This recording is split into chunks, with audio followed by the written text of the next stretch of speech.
In the middle of the Soviet wilderness, there was once a town with schools, hospitals, movie theaters, apartment blocks, thousands of people. Then one day, it vanished. Not abandoned, erased. Its roads disappeared from maps, its name stopped appearing in records, and former residents were warned never to speak about it again. For decades, the town officially did not exist. During the Cold War, both the United States and the Soviet Union built places that technically didn't exist. Closed cities, entire settlements hidden from maps to protect military projects, nuclear facilities, or weapons research. You couldn't visit without permission. You couldn't move there freely. And if you lived inside one, your address itself became classified. To outsiders, these locations sounded like bureaucratic mistakes, but behind fences and checkpoints, entire worlds existed. And among them was one town whose disappearance became almost mythological. Kadykchan was built during Stalin's industrial expansion. A coal mining town carved into one of the harshest environments on Earth. Temperatures dropped below -50 degrees Celsius. Winter lasted most of the year. The nearest major settlement was hundreds of kilometers away. But the Soviet Union needed coal, so the town grew. At its peak, thousands lived there. There were schools, cafes, cinemas. People married there, raised children there. Some residents would spend their entire lives without ever leaving. But Kadykchan only existed for one reason: the mine.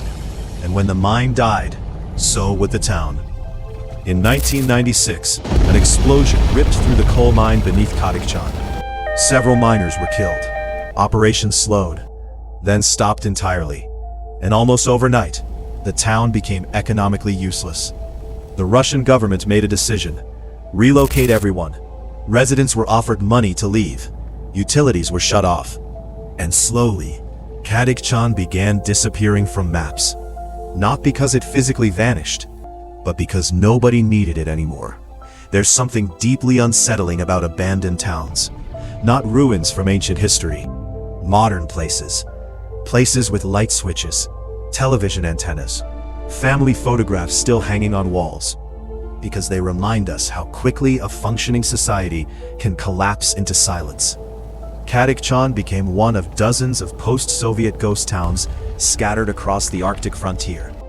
But unlike ancient ruins, these places still feel recent, as if everyone left yesterday. Researchers who visited the town described an eerie feeling. No birds, no machinery, no voices, only wind, and the strange sensation that the town was waiting for its people to return, even though they never would. Kadykchan wasn't unique. Across the Soviet Union, entire cities were hidden from public knowledge. Some worked on nuclear weapons, others produced chemical agents or military technology. Many weren't listed on civilian maps until the 1990s. Some still remain partially restricted today. The same thing happened elsewhere too.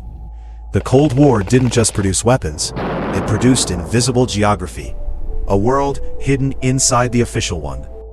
Today, Kadykchan is mostly empty. Windows shattered, elevators rusting in place, Soviet slogans fading from concrete walls. A town slowly being consumed by snow and memory. Empires often disappear dramatically. Wars, revolutions, collapses broadcast across television screens. But sometimes, decline looks quieter than that. Sometimes it looks like a bus leaving town for the last time. A light switching off in an apartment window. A road no longer maintained.